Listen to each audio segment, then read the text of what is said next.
What's good, everybody? It's your boy Brandon Scott with my guy, the real It Oliver tonight. The Wizards drop a winnable and must-win game, 122 to 112 in Orlando to the Magic. We're going to talk about Bradley Beal's struggles with foul trouble and his shot tonight. And the defense, again, was abysmal. So is it fixable? Can we rebound? Let's talk about it next on Locked On Wizards. You are Locked On Wizards, your daily Washington Wizards podcast. Part of the Locked On Podcast Network. Your team every day.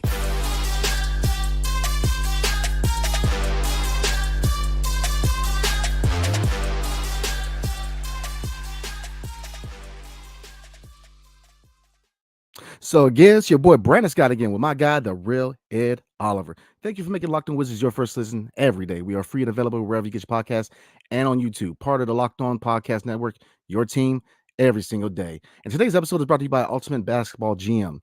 Ever dreamed of becoming an NBA GM and managing your basketball franchise? Then this game is definitely for you. To download the game, just visit ultimatebasketballgm.com or look it up on the app stores. Our listeners get 100% free boost to their franchise when using the promo code Locked On, all caps, in the game. So looking at this game, we drop a must-win game, a very winnable game to the Orlando Magic, 122 to 112.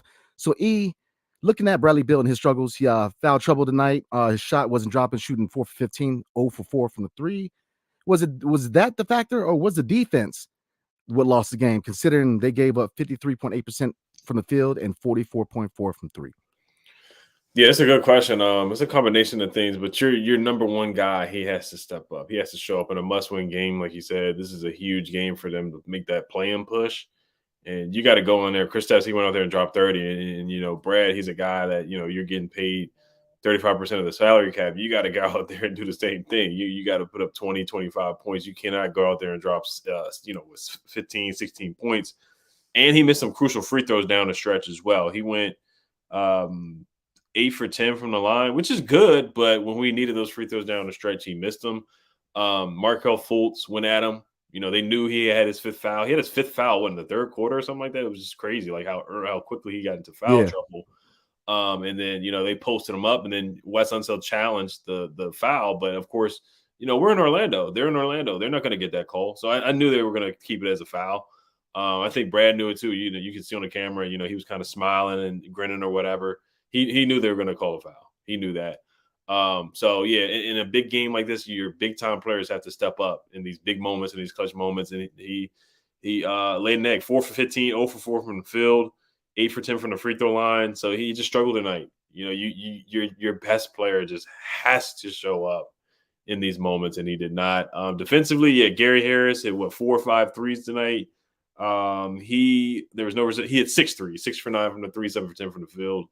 So he had just an open a 3-point contest out there tonight once again. And just like the Kings, we let 3 players hit 5 threes. It wasn't that bad tonight as the Kings game, but they still shot 40. The Magic still shot 44% from the 3-point line.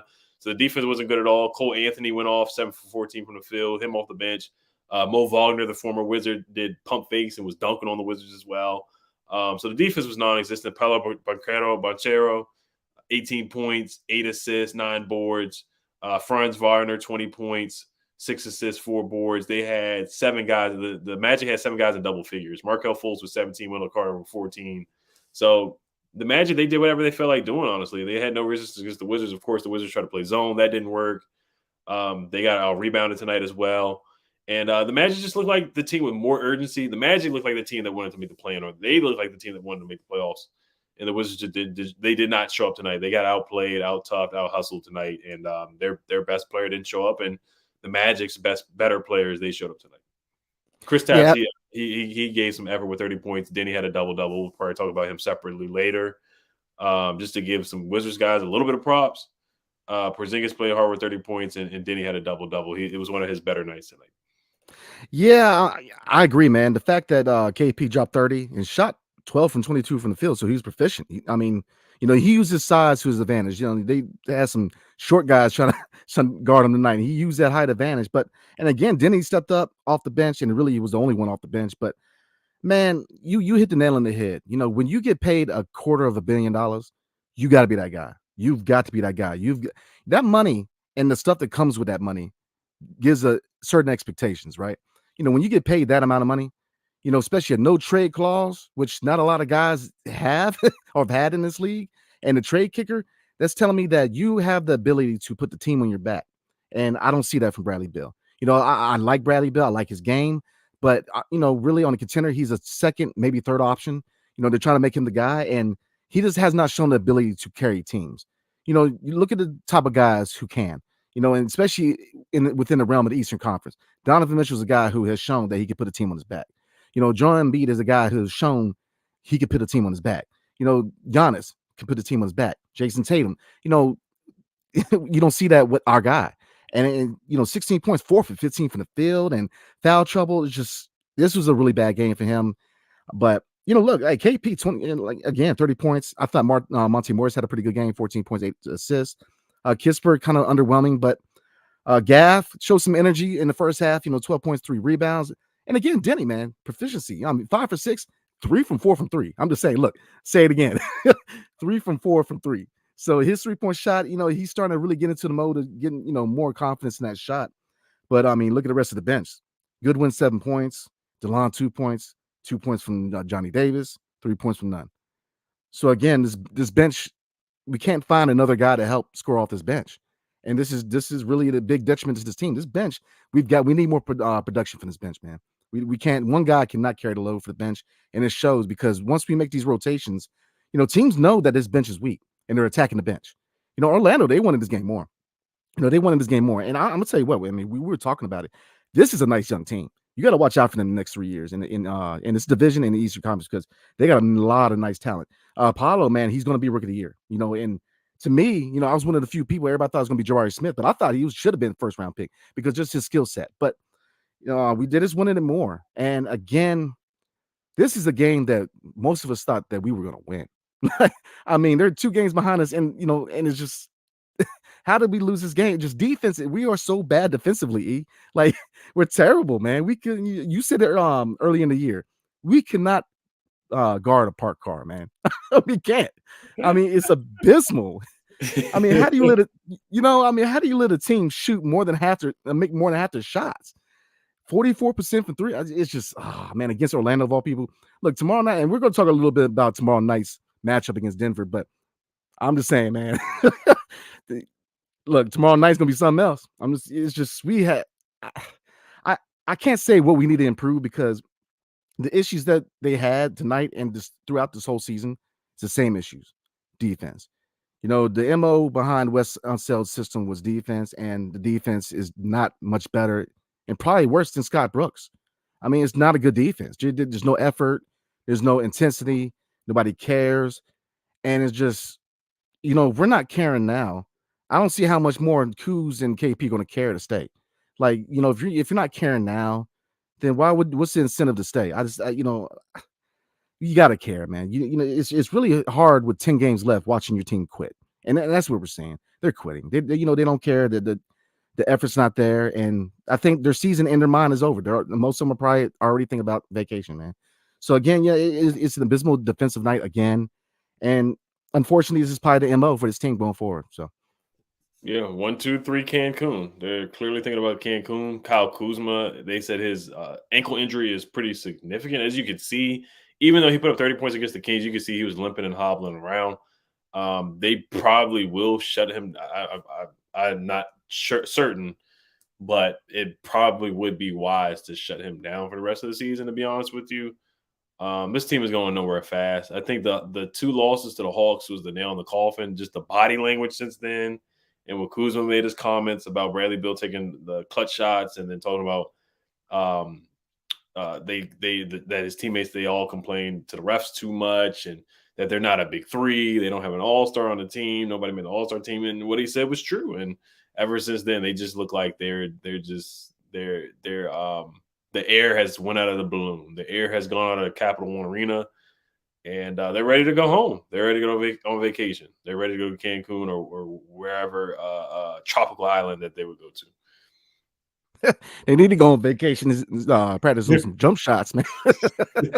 But yeah, I mean, before we move on, man, it's sad to see, man, a team quit on itself because there is talent on this team. And if they decided to go forward with, paying KP and paying Kuz, it's not what I want per se, but I would entertain because they're fun to watch. But again, looking at that core, they're showing what our ceiling is, and that's eighth to maybe at best a sixth seed at best case scenario because you're just not playing good basketball.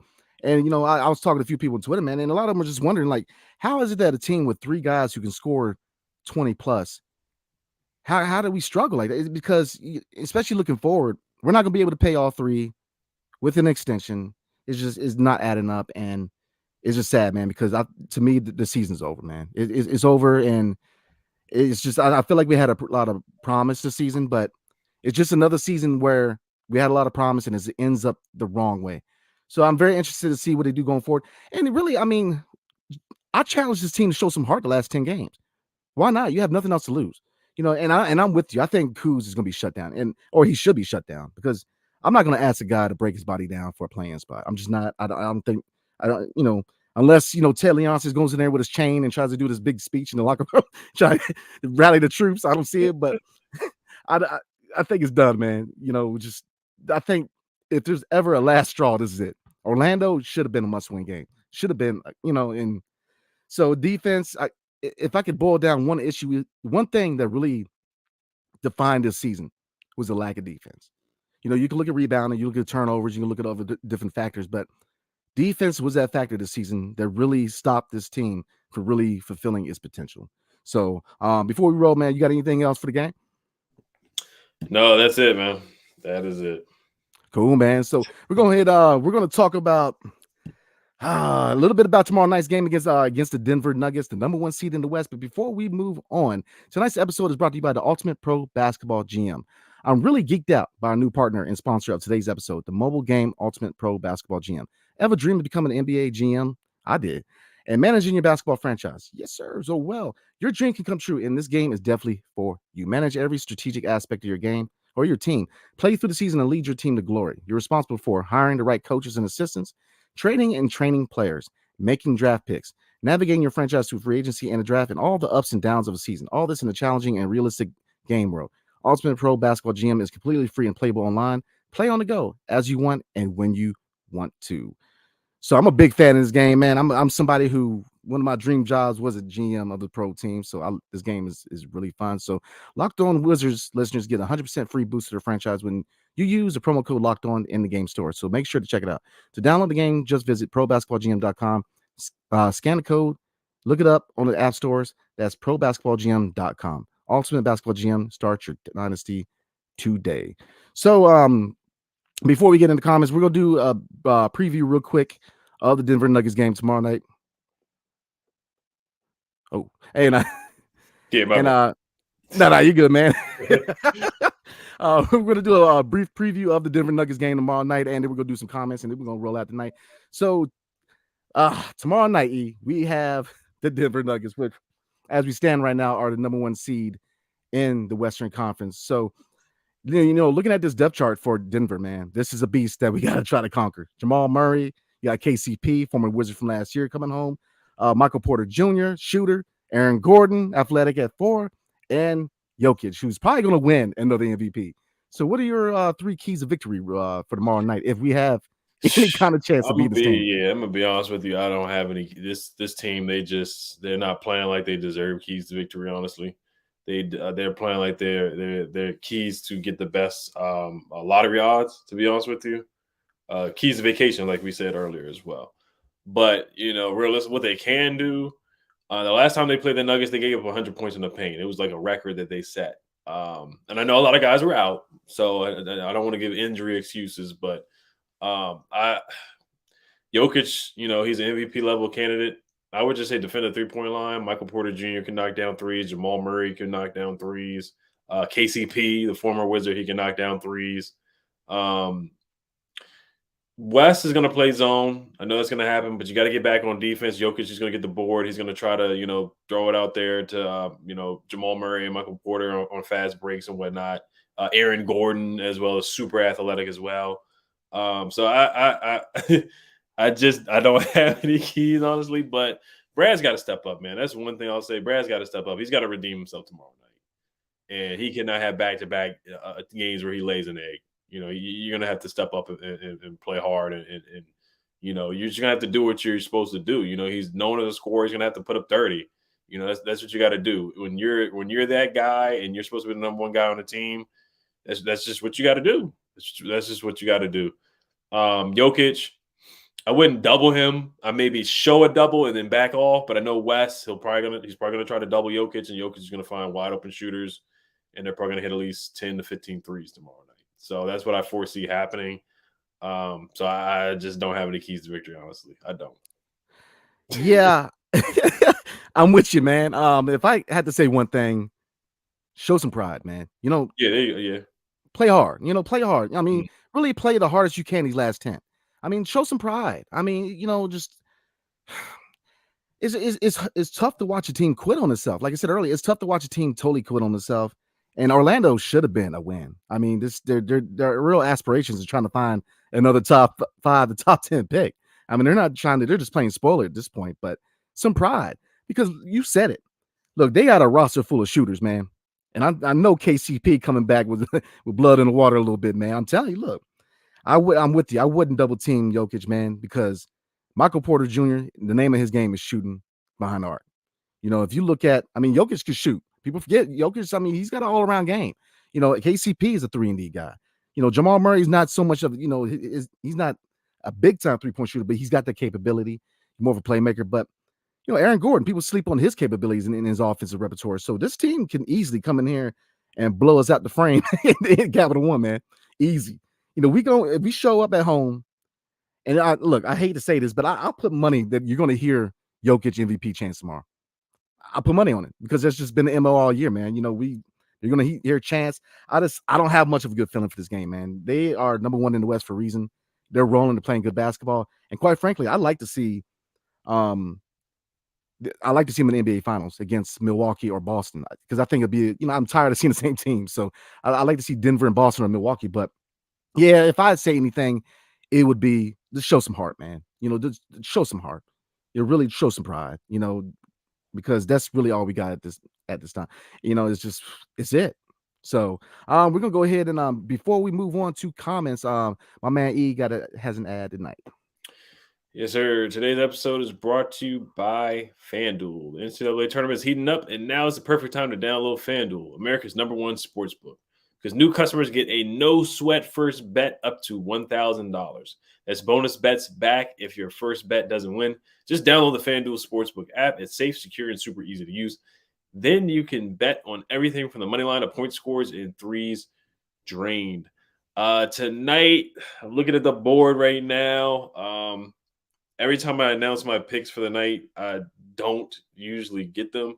Let me check, because I did bet on Jonas Valanciunas to get a double-double, so I'm going to check the stats on that right now. But I'm not going to say my picks. But I would say that my picks for the weekend for the tournament, I would bet the under on any Alabama game. Every time I bet the under on Alabama when they play, it usually hits. Jonas Valanciunas did get a double-double tonight with 19 points and 15 boards, so I did hit on that. I bet on Corey Kispert to get more than 9 points. Didn't hit, so I had a little bit of kind of bad and good night at the same time. So plus FanDuel even lets you combine your bets for a chance at a bigger payout with the same game parlay. So don't miss the chance to get your no-sweat first bet up to $1,000 in bonus bets when you go to FanDuel.com/lockedon. That's FanDuel.com/lockedon to learn more. Make every moment more with FanDuel, an official sports betting partner of the NBA. But one FanDuel bet that I probably will do tomorrow is probably Nikola Jokic a double-double in a win, a player performance double. I hit that with Domantas Sabonis the last time. When we played the Kings, I did that, and he almost had a triple-double. So I did hit on that. So I did have some success there. So if you guys want to do that, that's what I'm going to do. I'm putting that out there now. So I don't think it's going to be jinxed. Jokic is automatic double-double. And unfortunately, I do think the Nuggets are going to win tonight. So, tomorrow night. Let's get to the comments here. Let's get it started. Desan says, getting smoked by Gary Harris is disgusting. West would be flipping burgers at McDonald's. If Jokic didn't make it look like a good defensive coach. See, look, I'm not gonna take it as far as Desan. But this is one thing I will say about the Magic. The Magic, I think they're a good team. I think they have a lot of potential. They did just beat the Clippers. They upset a couple teams this year. They beat the Sixers this year as well, a legitimate playoff team. Marco Fultz looks really good. Banchero's rookie of the year. Franz Wagner made all rookie team his rookie season. So they do have to. And Cole Anthony, he's been good. His dad played in the NBA. Was a good point guard, UNLV, all that. Cole Anthony's an explosive guard. He can play. Gary Harris has been a shooter. He played with the Nuggets before, and you know what he did with the Nuggets. So they do have some good players. They're not terrible. They're not like the Pistons. That's a G League team. The Magic, they actually do have some guys that can hurt you and that can play well. So that's what I will say about the Magic. We play the Magic again later on, so that could be another loss right there. But to get back to what Deshaun said, getting smoked by Gary Harris is disgusting. I wouldn't say it's disgusting, but at the same time, when somebody hits 2 or 3 threes, it's like same thing with Terrence Davis and Keegan Murray. We just let guys go off for 6 or 7 threes. Yeah. Every game, somebody's going off for at least 5 threes against us. And we just don't know our personnel. Kyle Kuzma said it as well. We don't know our personnel. We don't know. We don't make adjustments. We don't face guard anybody. We don't shut anybody off. We just go zone and let guys get wide open threes. So this is just a habitual thing. KCP, talking about FanDuel again. If you want to bet on somebody to hit 5 threes, probably put money on KCP tomorrow night. And then West flipping burgers, I wouldn't take it that far. If Jokic didn't make him look like a good defensive coach. I do give West a little bit of credit in the bubble. I thought he did a good job against the Clippers with Jeremy Grant. Making it tough for Kawhi Leonard because they upset the Clippers. They weren't supposed to be the Clippers in the bubble. So I do give West a little bit of credit to that. But Brandon, like you said, it's looking no better than Scott Brooks. Let's just keep it real here. It's really not. People went hard on Scott Brooks and his defense, but I really don't see much of an improvement from Wes Unseld Jr., which is very disappointing when he's supposed to be a defensive-minded guy. So we'll see if Wes is going to be here next year or not. I don't see any big changes being made just because we know how this front office is. But yeah, Wes's tenure here has been pretty darn disappointing. Yeah, absolutely. I agree with everything you said, man. It's just his MO was defense, and we have not seen that defense. So yeah, I think the head coaching has to be evaluated going into the offseason, man, because 2 years. Yeah, I think the only thing that would want me to keep West in DC would be if we push that rebuild button. And I'm intrigued to see how he does with a younger cast and whether he can mold them into the system that he wants, because it's tough to do coming into an organization where you already got veteran presence. So I'll say that, but he's definitely got to step it up because, again, your MO is defense. And that's what the advertisement was, him coming to DC was defense and improved shooting. And we just have not seen that, man. So, yeah, and I think the hire, I think it would have been better for them to get a guy who had experience as a coach. Now, we did see some rookie coaches come in and do well. Ime Udoka, even though he's got fired for, whatever reasons he got fired for, he took the Celtics to a championship. You look at the roster, too. The Celtics just have a better roster. Willie Green with the Pelicans, they went to the playoffs last year. Trying to think of some other rookie head coaches. But, yeah, I think they probably should have brought a guy in that had experience, just kind of a stronger command over the locker room as well. I think that would have been a better fit for the Wizards. Like you said, a rebuilding team, I think West would have done better with a situation like that. Yeah, and that would be a reason for him to stay if we hit that button. But like we said, Ted said he ain't never going to tank, so we'll see. Because I think obviously we have some time. Got to get 10 games left, and we have the offseason, but I think there are some moves that can be made that can kind of help push them towards that reset button. But let's see. A lot of comments tonight. Appreciate y'all tonight, man. There we go. Oh my. Israeli fandom said this is a prime example why Denny should be this team's number 1 option. Bill's holding him back from his full potential, and Denny's way is a better overall player than Brad.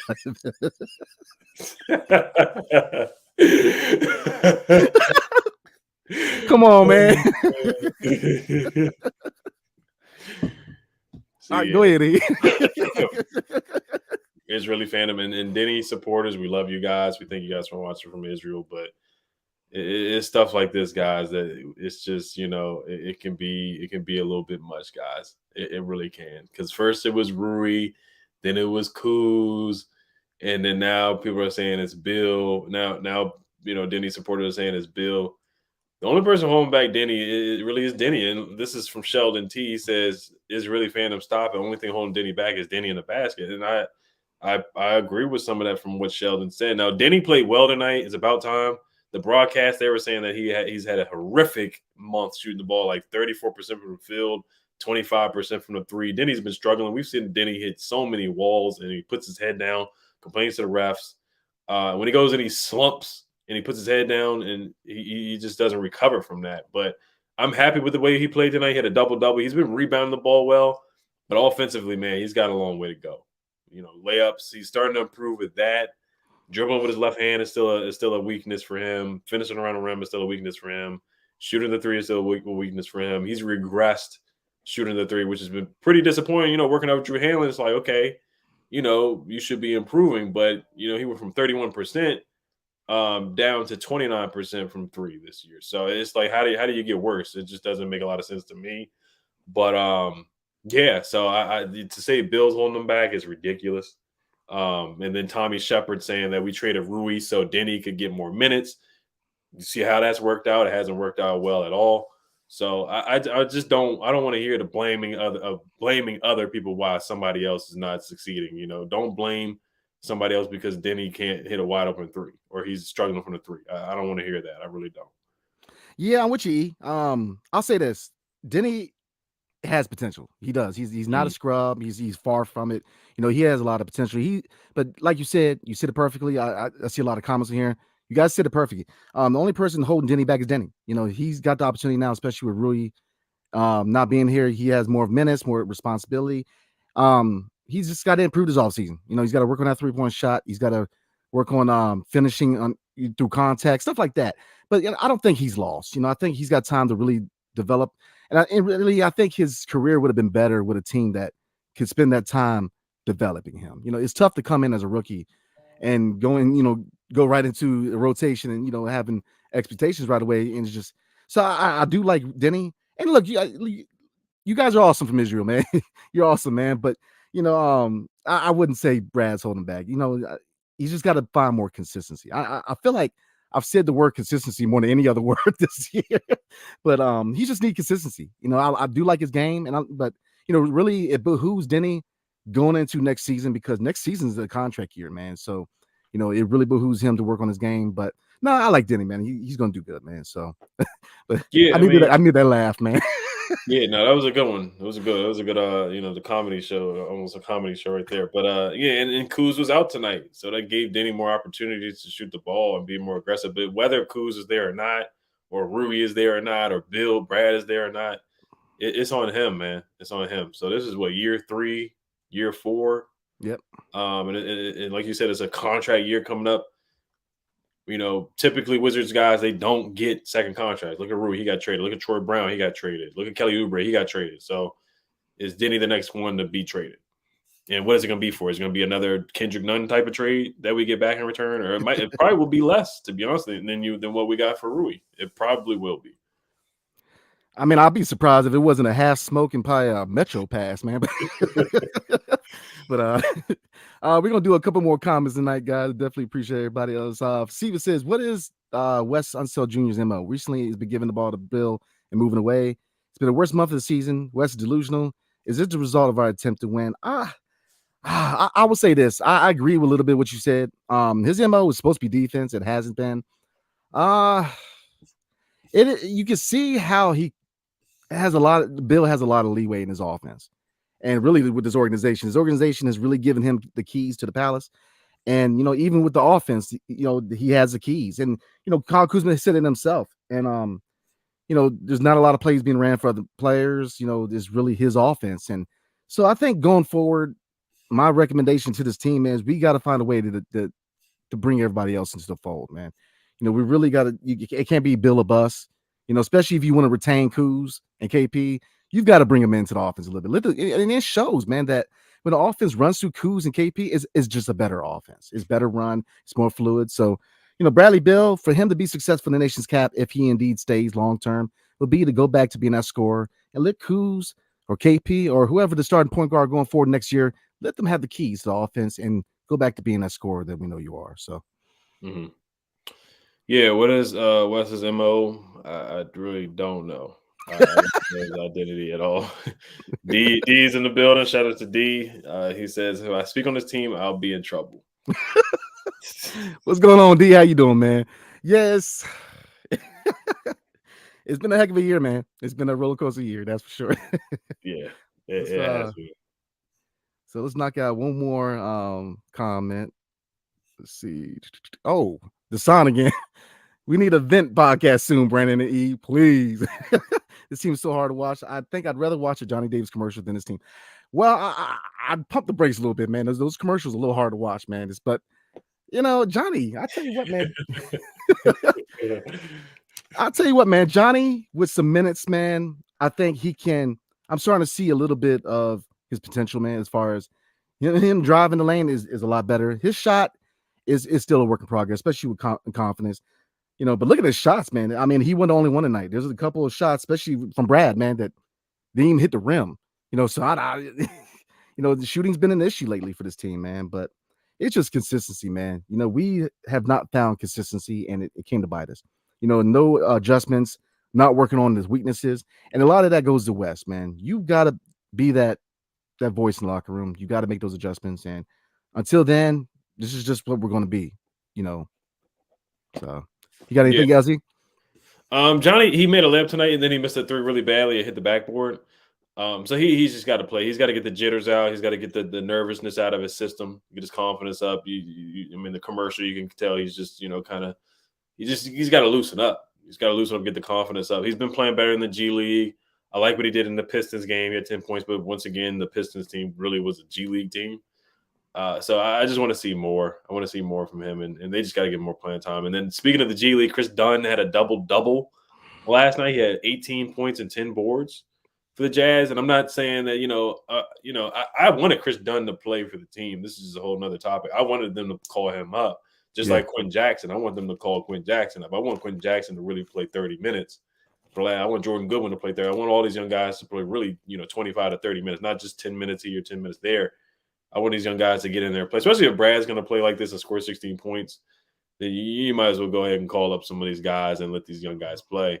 But yeah, I just want to see Johnny play. I'm excited for the summer league too. I'm excited for the summer league. I want to see how he responds to the summer league because he struggled in the summer league. I really want to see how Johnny plays in the summer league in this upcoming off season.